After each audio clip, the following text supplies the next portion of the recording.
सुप्रभातम्। अद्य दिवसस्य पञ्चाङ्गम्। अद्य श्री श्वेतवराह कल्पस्य वैवस्वत मन्वन्तरः द्वितीयपरार्धः उत्तरायणः शीत ऋतुः माघमासस्य शुक्लपक्ष त्रयोदशी तिथिः बृहस्पतिवासरश्च चुकाब्द द्वाविंशत्यधिक-एकपञ्चाशत्शतं विक्रम संवत् 77-200 फेब्रुवरी मासस्य 25 तारिका। अद्य दिवसः सर्वेषां कृते मङ्गलमयं भवतु इति विभवपदारविन्दयोः विनम्र प्रार्थना।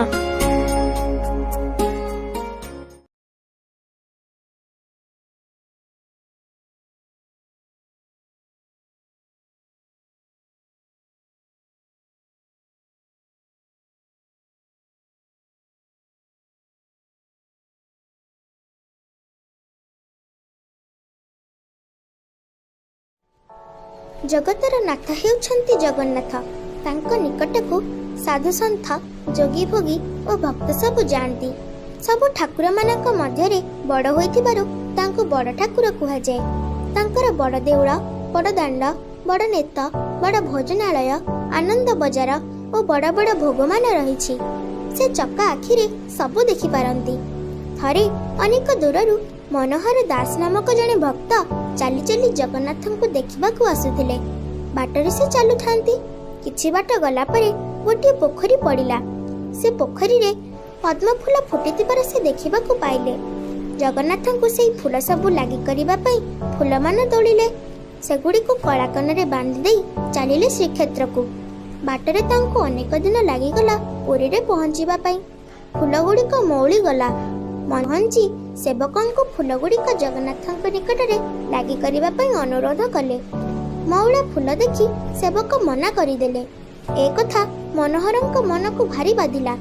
जेउ आशारे से फूलगुड़िक आनिथिले ता आशारे ही रहिगला। हठात से मूर्छा होई तळे पड़िगले। किंतु परे जगन्नाथଙ୍କୁ से फूलगुड़िक पिंधिबाकू आकुल निवेदन कले। आश्चर्यर कथा, किछि समय परे देखागला फूलगुड़िक सतेज होई आसुछि। परे श्री जगन्नाथ से फूलगुड़िक कलाकना सह ग्रहण कले। केडे उदार ठाकुर सते भक्तर मन कथा बुझिले। तांको मनरे आनंदर लहरी खेलीगला। भक्तर भगवान हेउछन्ति जगन्नाथ। सेही दिन ठारू प्रत्येक वर्ष माणबसा अमावास्या ठारू बसंत पंचमी पूर्वरु कौनसी बुधवार बा शनिवार दिन कलाकना सहित 16 पद्म फूलरे ठाकुर माने बेश होई आसुछन्ति। एहाकू पद्मवेश बोली कुहा जाए। तेणु यथार्थरे कुहा जाए, भक्तर बंधु सिए नाम भाव ग्राही, चाहिले भक्त दुख दियंती दूरेई।